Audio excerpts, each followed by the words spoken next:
ऐसे व्यक्तित्व का इंट्रोडक्शन देना है कि जिस व्यक्तित्व के साथ मैंने काफी सालों गुजारे, काफी बरसों में उनके साथ रहा। और ऐसा व्यक्तित्व कि अगर एक बार मेरे से कोई कहानी सुन ले तो डिट्टो A to Z उसी शब्दों के साथ में वो दोहरा सकते हैं। जैसे कहते हैं ना, कुछ लोगों के आईक्यूज होते हैं, कुछ लोगों की एक्सपर्टीज होती है। ये क्वालिटी है। और ये क्वालिटी कसम से कहता हूं मेरे में भी नहीं है कि मैं किसी को एक ही बार सुनूं और चीज रिपीट करूं। मुझे थोड़ा ज्यादा बार सुनना पड़ता है और तब जाके वो चीज को मैं रिपीट कर पाता हूं, अच्छे से मैं कर पाता हूं। तो ये हस्ती काफी सालों पहले हम लोग जुड़े और उनको लीडरशिप में इंटरेस्ट दिखा और लीडरशिप में बहुत अच्छी तरीके से आगे बढ़ते हुए कम समय के अंदर में, बहुत ही शॉर्ट पीरियड के अंदर में, मैं कह सकता हूं बेसिक कोर्स लीड करने लग गए दोस्तों। बेसिक कोर्स लीड करने लगे, एडवांस कोर्स लीड करने लग गए और आईयूआई में एक उभरता सितारा जो है वो नजर आया। और उसके बाद कुछ ऐसी चीजें हुई। अब उस चीजों पे न जाते हुए मैं सीधे पॉइंट के ऊपर में आना चाहूंगा क्योंकि वो बहुत लंबा हो जाएगा। कुछ ऐसी चीजें हुई कि मजबूरी से मुझे उनको दूर करना पड़ा था। और क्योंकि कैसा है कि बहुत सारी चीजें ऐसी होती हैं कि हमसे करवाई गई। आज क्या है ना, फेस जो था उस कंपनी का वो मुकेश जोशी था, लेकिन विचार जो है ना, बहुत सारे विचार पीछे से आते थे। आज भी वही हो रहा है। आज भी हमारे सर कुछ नहीं बोलते, वो लोगों से बुलवाते हैं, लोगों से काम करवाते हैं, लोगों से सब चीजें करवाते हैं। लेकिन ये क्योंकि बात उनसे जुड़ी है इसलिए मुझे कहना पड़ रहा है। और एक ऐसी मजबूरी मुझे आई थी कि मुझे उनको क्लास में से बाहर निकालना पड़ा, जिस चीज का मुझे बहुत खेद था, उस समय भी ट्रेमेंडस दुख था, क्योंकि एक ऐसे व्यक्तिमत्व था। और आज भी मुझे वो सीन एग्जैक्टली याद है कि मैं आगे बैठा था और मुझे आदेश दिया गया था कि आपको इनको नहीं बैठने देना है। और जब मैंने ये आदेश जो कहा गया तो मैंने कहा। और उस समय आशीष जी ने काफी आर्ग्यूमेंट किया। कल उनकी ऑडियो आपने सुनी होगी। और उस आर्ग्यूमेंट के बाद मैं तो बोलता बंद हो गया, लेकिन जो गैंग, मैं बोलूंगा जो ऐसी कोई गैंग बनी हुई थी, राइट, बनवाई गई थी। जैसे कुछ होता है ना कि ऐसे नागपुर के अंदर में अभी जो हिंसा हुई, या तो जो गोधरा में जो कांड हुआ था, तो ये कोई अचानक से नहीं होता है, वो प्री प्लान्ड होता है। तो वैसा कुछ प्री प्लान्ड हुआ था और उनको वहां से उठाया गया। मैं तो आगे ही था, मैं तो फ्रंट पे ही था। 70-80 लोग बैठे थे और उनको पीछे वो बैठे थे और अचानक से 4-5 लोग खड़े हो गए, उनका हाथ पकड़ा, उनको उठाया और उनको धक्के मार के बाहर निकाला। बहुत दुख हुआ था उस चीज का मुझे, क्योंकि कुछ लोग जो आपके काफी नजदीक है और जब इस तरह का पॉलिटिक्स चलता है, मैं भी काफी समय तक इन सब चीजों को झेलता आया हूं।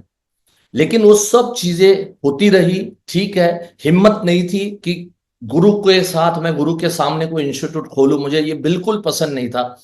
और कई बार मैं कह भी चुका था कि मैं कभी जिंदगी में ट्रेनिंग लाइन में नहीं रहूंगा। लेकिन जिस परिस्थिति से निर्माण हुआ, जिस परिस्थिति से मैं गुजरा हूं, वो मेरा मन जानता है, मेरा आत्मा जानता है। सो, और आप लोगों के वास्ते ये संस्था मैंने शुरू की और साथ में मुझे हिरेन भाई और हनुमंत भाई, ये दो एक बड़े ही लेजेंड व्यक्तिमत्व है जिनका मुझे साथ था। तो मुझे लगा कि नहीं, चलो मैंने कुछ करना चाहिए। सो ऐसे व्यक्ति जब, क्योंकि क्या ना, देखो आत्मा के तार जब जुड़े होते हैं ना, तो काफी सालों से हम डिस्कनेक्टेड थे। हालांकि उनकी जो एक्टिविटीज मैं देख रहा था काफी अच्छे। आज बहुत सारे डिवीजन में उन्होंने डिविजनल कन्वेंशन हो या जोनल कन्वेंशन हो, तो इन कन्वेंशन के अंदर में उनको इनवाइट किया गया। बहुत सारे फोटोग्राफ्स वो मुझे भेजते थे, मुझे बड़ा अंदर से खुशी होती थी कि नहीं, मेरा बच्चा बहुत अच्छा काम कर रहा है। सो ऐसे आशीष जी आज अभी बीडीआई ग्रुप से जुड़ चुके हैं और मैं स्वागत करता हूं डॉक्टर आशीष जी का। जोरदार तालियों से दोस्तों डॉक्टर आशीष हांडा जी का स्वागत किया जाए वंस अगेन। और इस प्लेटफॉर्म के अंदर दिल्ली वाले बहुत लोग इनको जानते हैं, सबको मालूम है कि एक ऐसा व्यक्तिमत्व है। और कल की उनकी ऑडियो से पता चलता होगा कि किस हिसाब से उनकी वाणी है, किस हिसाब से शब्द निकलते हैं। मैं कहता हूं शब्दों के बेताज बादशाह है। राइट। सो ऐसे मेरे शब्दों के बेताज बादशाह डॉक्टर आशीष हांडा जी को यहाँ पर स्वागत किया जाए। डॉक्टर आशीष हांडा, प्लीज आप यहाँ पे आइए, अपने वीडियो को ऑन कीजिए, अपने ऑडियो को ऑन कीजिए, और बीडीआई ग्रुप में आपका तहे दिल से मैं स्वागत करता हूं। Most most most welcome. Yes. Mukesh भाई, आपको, बीडीआई ग्रुप के सभी लीडर्स को और यहाँ उपस्थित सभी हमारे चैंपियन कोर्स पार्टिसिपेंट्स को, सभी चैंपियंस को मेरा यानी डॉक्टर आशीष का प्यार भरा नमस्कार और बहुत बहुत आभार जो आपने फिर से अपने चरणों में मुझे स्थान दिया। और इस आपके जो महायज्ञ है, इसमें एक छोटी सी आहुति डालने का मैं भी प्रयास करूंगा। बस उतना ही आपसे आशीर्वाद मांगूंगा sir. Thank you Ashish, thank you so much, god bless you dear. And yes, बहुत आगे बढ़ेंगे, और जो भी मिसअंडरस्टैंडिंग जिस भी चीज की वजह से हुई थी वो सारी क्लियर है, और बहुत अच्छी तरीके से हम लोग, क्योंकि आज आज ये संस्था में अभी जो है ना, अभी कोई पॉलिटिक्स नहीं है, कुछ नहीं है, अभी बहुत ही प्योरिटी। मुझे बहुत लोगों ने कहा मुकेश भाई बहुत अच्छा है, छलनी लग रही है, छलनी। राइट। सो जो सही सही लोग हैं, अच्छे अच्छे लोग हैं, वो छलनी से वो निकल निकल के आ रहे हैं। सो बहुत अच्छा लग रहा है। एंड आप जैसे लोग जुड़ेंगे तो चार चांद लग ही गए हैं, जुड़ेंगे नहीं बोलूंगा, जुड़ गए हैं तो चार चांद बीडीआई को लगे हुए हैं। And Ashish ji, please go ahead. Thank you so much. जी मुकेश भाई, अभी जिस तरीके से आपने जितनी दिल को छूने वाली जो इंट्रोडक्शन दिया मेरा, और जो मेरे और आपके रिश्ते के बारे में बताया, उसके लिए मैं आपका बहुत बहुत आभारी हूं।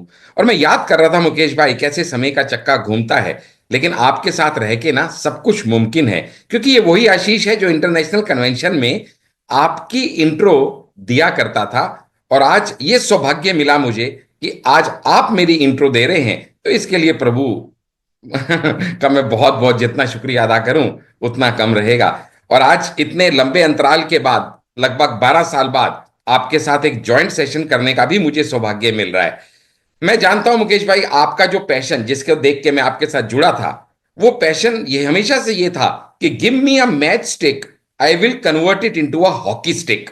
और सही में अगर आपने मेरे जैसे व्यक्ति को एक लीडर में परिवर्तित कर दिया, तो मुझे लगता है कि कोई भी लीडर बन सकता है। मैं ज्यादा किस्मत में मानता नहीं था दोस्तों, लेकिन फिर समझ में आया कि जो बारिश की बूंद गिरती है ना, वो बारिश की बूंद तो बारिश की बूंद ही होती है, लेकिन ये उसकी किस्मत है कि वो कीचड़ में गिरी तो कीचड़ बन गई, और वो मुकेश भाई जैसे कमल के ऊपर गिरी तो वो मेरे जैसा मोती बन गई। तो ये किस्मत की बातें हैं।